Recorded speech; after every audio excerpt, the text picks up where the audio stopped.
where the tides begin to turn. The night had wrapped itself gently around the cottage.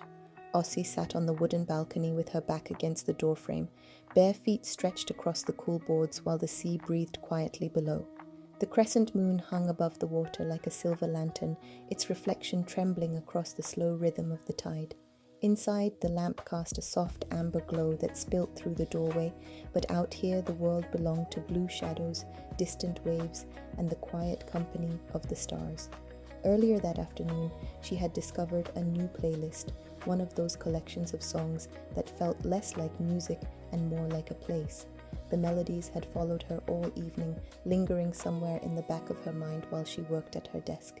Each track seemed to paint a different feeling across her sketches. One had reminded her of moonlight on water, another felt like the hush of a bookstore on a rainy day.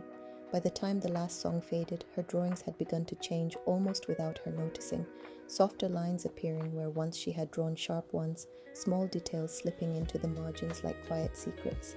Tomorrow she would carry them into town. The thought rested somewhere between excitement and nervous calm, like standing at the edge of the tide just before the water reaches your feet. The little bookstore by the harbour had recently begun setting aside a corner for local artists, a small gallery space between the poetry shelves and the travel section. She had visited it often, pretending to browse while secretly imagining her sketches resting there among the books. The idea had always felt distant, like something meant for another version of herself. Now the drawings were ready. Osci wrapped her arms loosely around her knees and looked out across the ocean again.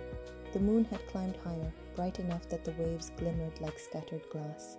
Somewhere in the quiet of the night she could almost hear the music again, the same slow melody that had guided her hand earlier. It felt like encouragement, like the ocean itself nodding in approval. For a long time she simply sat there, listening to the water move and letting the moment settle around her. Tomorrow, the bookstore doors would open, the harbour bells would ring as boats drifted in with the morning tide, and her drawings would find a place beyond the cottage walls. But tonight still belonged to the sea, the moon, and the quiet courage of beginnings.